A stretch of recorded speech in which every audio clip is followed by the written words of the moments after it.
কে শুনছেন? প্লিজ আমার একটু হেল্প করবেন। মেয়েলি কণ্ঠ শুনে পিছনে ফিরে তাকালাম। তখন আনুমানিক রাত 2টা বাজে। এত রাতে একটা মেয়ে, তাও আবার কালো বোরকা, কালো হিজাব, হাত মোজা পা মোজা পরা, হাতে বড় সড়ো একটা ব্যাগ। কিছুটা বিগড়ে গেলাম আমি মনে মনে।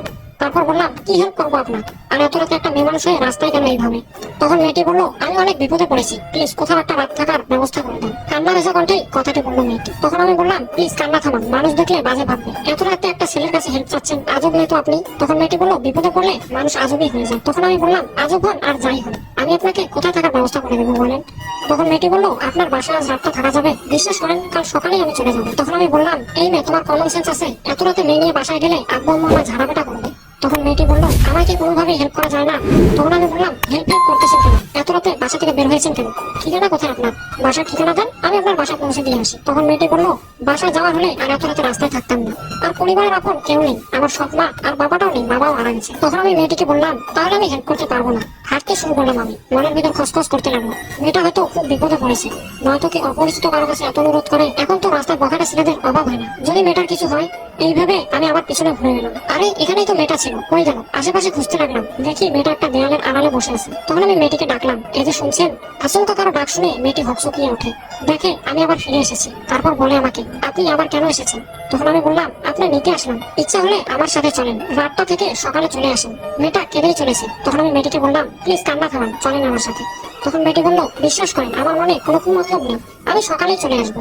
তখন আমি বললাম, আমি কি বলেছি আপনার মনে কোনো কুমতলব আছে? এই কথা বলেই আমরা দুজনে হাঁটা শুরু করলাম। কিছু দূর হাঁটার পর মেয়েটি আমাকে বললো, আমার ব্যাগটা একটু আপনার হাতে নেবেন? তখন আমি বললাম, কেন? আপনি তো আজব মেয়ে, আপনার ব্যাগ আপনি টানবেন, আমায় কেন টানতে বলছি?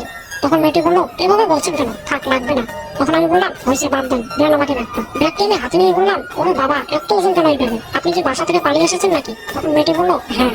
মাথা নিচু করেই আছে। তখন আমি বললাম, কেন পালিয়েছেন? সেই কখন থেকে কেঁদেই যাচ্ছেন, প্লিজ কান্না থামান। তখন মেয়েটি বললো, আমার মতো বিপদে থাকলে আপনিও কাঁদতেন। তখন মেয়েটি বলতে শুরু করলো, আমার স্বপ্না একজন বুড়ো মানুষের সাথে আমার বিয়ে ঠিক করেছে, ওনার 4টা বাচ্চা আছে, বউ আছে 2টা। পালিয়ে না আসলে ওই বুড়ো মানুষটার সাথে আমার বিয়ে হয়ে যেত। তখন আমি বললাম, পালিয়ে এসেছেন, থাকবেন কোথায় সেটা ভাবেননি? আত্মীয় স্বজন কি কেউ আছে এখানে? তখন মেয়েটি বললো, আত্মীয় স্বজন থাকলে কি নির্লজ্জের মতো আপনার কাছে হেল্প চাইতাম? তখন আমি বললাম, আজব মেয়ে তো আপনি, থাকা খাওয়ার জায়গা নেই, অথচ বাসা থেকে পালিয়ে এসেছেন। তারপর বললাম, যাই হোক, সেটা আপনার ব্যাপার, তো আপনার নাম কি? তখন মেয়েটি বললো, আমার নাম হচ্ছে উম্মে আয়েশা নিঝুম, আপনার? তখন আমি বললাম, আমার নাম হচ্ছে সাদমান প্রীতম। তখন মেয়েটি বললো, আচ্ছা, আমি কি আপনার বাসায় থাকবো আজকে রাতে?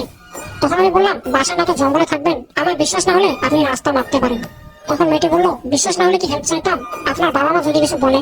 তখন আমি বললাম, বাবা মা মনে হয় এতক্ষণে ঘুমিয়ে গেছে, যেভাবেই হোক ম্যানেজ করবো, আপনার ভাবতে হবে না। কিছুদূর যাওয়ার পর মেয়েটি বললো, আমি আর হাঁটতে পারছি না, হাত পা অবশ্যই যাচ্ছে, গাড়ি ডাকলে ভালো হতো।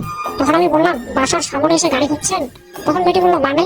তখন আমি বললাম, মানে আপনি এখন আমার বাসার সামনে দাঁড়িয়ে আছেন, আপনি একটু আড়ালে দাঁড়ান, আমি দেখি বাবা মা ঘুমিয়েছে কিনা। তখন মেয়েটি বললো, আচ্ছা ঠিক আছে। বাসার ভিতরে ঢুকলাম আমি, ঢুকে দেখি বাবা মা ঘুমিয়ে গেছে, যাক, আল্লাহ রহমত করেছে। তারপর গিয়ে আমি মেয়েটাকে বললাম, এই আসেন, আস্তে আস্তে পা টিপে টিপে হাঁটবেন, কোনো প্রকার যেন শব্দ না হয়। তারপর বললাম, কি আপনি পায়ে কি পড়েছেন, এমন ঝুনঝুন শব্দ হচ্ছে? তখন মেয়েটি বললো, মোজার নিচে পাইল আছে, ওয়েট, আমি খুলে ফেলছি। তখন আমি বললাম, বাবা, মোজার নিচে আবার পাইলও করা লাগে? তারপর আমি আর মেয়েটি আস্তে আস্তে পা টিপে টিপে বাসার ভিতরে প্রবেশ করলাম, যাতে কেউ টের না পায়। আমি রুমের ভিতর ঢুকেই দরজার ছিটকানি লাগিয়ে দিলাম, হাত ছেড়ে বাঁচলাম, মনে হচ্ছে দ্বিতীয় বিশ্বযুদ্ধ জয় করে ফেলেছি। আমি ফিসফিসিয়ে মেয়েটাকে বললাম, কোনো প্রকার শব্দ করবেন না, আর এটা আমার রুম, আজকে রাতে আপনি এখানেই থাকবেন। মেয়েটি একটু কান্না কান্না গলায় বললো, আপনি কোথায় থাকবেন? তখন আমি বললাম, আমি কোথায় থাকবো মানে? আমি রুমেই থাকবো, আপনি খাটে ঘুমাবেন আর আমি সোফায়। হাজার হোক, আপনি আমার অতিথি, অপ্রত্যাশিত অতিথিও বলতে পারেন, অতিথির অপ্যায়ন না করলে আল্লাহ আমাকে পাপ দেবে। তখন মেয়েটি বললো, না না, আপনি খাটে ঘুমান, আমি সোফায় ঘুমাবো, এমনিতেই আপনাকে অনেক বিরক্ত করেছি। তখন আমি বললাম, বিরক্ত করেননি, বরং ঝামেলায় জড়াইছেন, বাবা মা টের পেলে কি হবে সেটা আল্লাহ জানে। আচ্ছা, আপনি সেই কখন থেকে কেঁদেই যাচ্ছেন, প্লিজ এখন একটু কান্নাটা থামান। তখন মেয়েটি বললো, আচ্ছা। আমি বললাম, কি আচ্ছা? আপনি মনে হয় অনেক ক্লান্ত, আপনি কি পর্দা করেন? পর্দা করলে বোরকা হিজাব এসব চেঞ্জ করার দরকার নেই। তখন মেয়েটি বললো, না, আমি পর্দা করি না, আমি চেঞ্জ করবো, আমার অনেক ক্লান্ত লাগছে। তখন আমি বললাম, আচ্ছা, আপনি ওয়াশরুমে গিয়ে ফ্রেশ হয়ে আসেন, আমার খুব ক্লান্ত লাগছে, আমি সোফায় শুয়ে পড়ছি, আপনি খাটে শুয়ে পড়েন ফ্রেশ হয়ে। তখন মেয়েটি বললো, আচ্ছা ঠিক আছে। তখন আমি বললাম, আর শোনেন, সকালে কেউ দরজা নক করলে দরজা খুলবেন না, দরজা নক করলে আপনি ওয়াশরুমে চলে যাবেন, আর আপনার ব্যাগটাও খাটের নিচে রাখেন। মেয়েটি বললো, আচ্ছা ঠিক আছে। তখন আমি বললাম, কোনো মেয়েলি জিনিসপত্র রুমে রাখবেন না ভুলেও, সব ব্যাগে গুছিয়ে রাখেন, কালকে সকালে চলে যাবেন, দেখতেই পাচ্ছেন কিন্তু কত রিস্ক। তখন মেয়েটি বললো, আমি কাল সকালে উঠেই চলে যাবো। তারপর আমি বললাম, আমার বউ তার বাপের বাড়ি গেছে, কালকে দুপুরে চলে আসবে, এসে যদি দেখে আপনার আমার রুমে, তাহলে আমাকে একদম খুন করে ফেলবে। তখন মেয়েটি বললো, কি আপনার বউ আছে? তখন আমি বললাম, কেন, আমার বউ থেকে কি অস্বাভাবিক কিছু? তখন মেয়েটি বললো, না সেটা বলিনি। তখন আমি বললাম, যাই বলে না তাই বলে, এখন যান ফ্রেশ হয়ে শুয়ে পড়েন, আমার খুব ক্লান্ত লাগছে, এখন ঘুমাবো, রাত প্রায় 3টা বেজে গেছে, সকালে উঠে আমার অফিসে যেতে হবে। মেয়েটি ওয়াশরুমে ফ্রেশ হতে গেল, আমি সোফায় শুয়ে পড়লাম। মেয়েটি ওয়াশরুমে গিয়ে মনে মনে ভাবছে, লোকটা কত ভালো, আমার জন্য কত রিস্ক নিল, এমন ভালো মানুষ আছে এখন এই যুগে, লোকটার ভিতরে খারাপ কোনো দৃষ্টিভঙ্গি নেই। এসব ভাবতে ভাবতে ব্যাগ থেকে জামা কাপড় বের করে বোরকা হিজাব হাত মোজা পা মোজা সব খুলে ব্যাগের ভিতরে রেখে ওয়াশরুমে চলে গেলাম। ওয়াশরুমে ঢুকে তাড়াহুড়া করে ফ্রেশ হয়ে নিলাম। খুব ক্ষুধা পেয়েছে, কালকে দুপুরে ভাত খেয়েছি, এখন পর্যন্ত এক ফোঁটা পানিও মুখে দিইনি। আবার খুব কান্না পাচ্ছে, চিৎকার করে কাঁদতেও ইচ্ছা করছে। কান্না করলে বুকের ভিতরটা হয়তো হালকা হতো, এমনটা হবে নিজেও কখনো ভাবতেও পারিনি। আজকের রাতটা হয়তো কখনো ভুলতেও পারবে না, বুকের ভিতরে দাগ কেটে থাকবে। লোকটার কালকে বউ দুপুরে চলে আসার আগে চলে যেতে হবে, সকালে চলে যেতে হবে, কিন্তু কোথায় যাবে? তার জন্য যে সব দুয়ার বন্ধ। মাথার ভিতর প্রচন্ড পেন হচ্ছে, ক্ষুধার জ্বালা সহ্য হচ্ছে না। এখন কি লোকটাকে ডাকা ঠিক হবে? অনেক বিরক্ত করছে আমাকে। খাটের উপর বসে রইলাম, ব্যাগে কোনো খাবার নেই। লোকটা মাত্র শুনলো, খুবই ক্লান্ত বোধ হলো। এখন তাকে কিরকম রিয়েক্ট করবে কে জানে। যেরকম রিয়েক্ট করার করুক, বিপদে পড়লে সব রকম রিয়েক্ট সহ্য করতে হয়। বিপদটা নিজের ভুলের কারণেই হয়েছে, তাই এখন পরিস্থিতি নিজেকেই ফেস করতে হবে। তখন মেয়েটি প্রীতমের কানের কাছে গিয়ে আস্তে আস্তে বললো, এই যে শুনছেন, বেশি জোরেও বলা যাবে না। আবার বললো, এই যে শুনছেন, একটু ওঠেন প্লিজ।